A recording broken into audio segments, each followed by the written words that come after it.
pancreatic stones or pancreatic calcification எதனால வருது? பொதுவா பாத்தீங்கன்னா chronic pancreatitis என்ற ஒரு நோய், நாள்பட்ட கணைய அழற்சி. இந்த கணைய அழற்சியில அதுலயே உள்ள வந்து கால்சியம் கன்க்ரீஷன்ஸ் டெபாசிட்ஸ் எல்லாம் ஃபார்ம் ஆகி அதுவே வந்து கற்களாக உருவாகுது.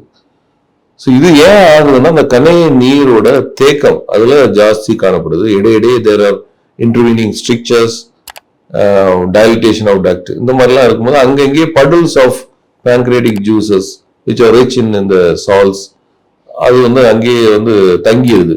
அதுல வந்து டெபாசிட்ஸ் ஃபார்ம் ஆகி இந்த கன்க்ரீஷன்ஸ் வருது. இது தவிர சில டியூமர்ஸ்ல சில கால்சிபிகேஷன்ஸ் காணப்படுது. ஸோ கணைய நீர்க்கட்டிகள் சிலது இருக்குது, அதில் சர்டன் டைப் ஆஃப் டியூமர்ஸ்.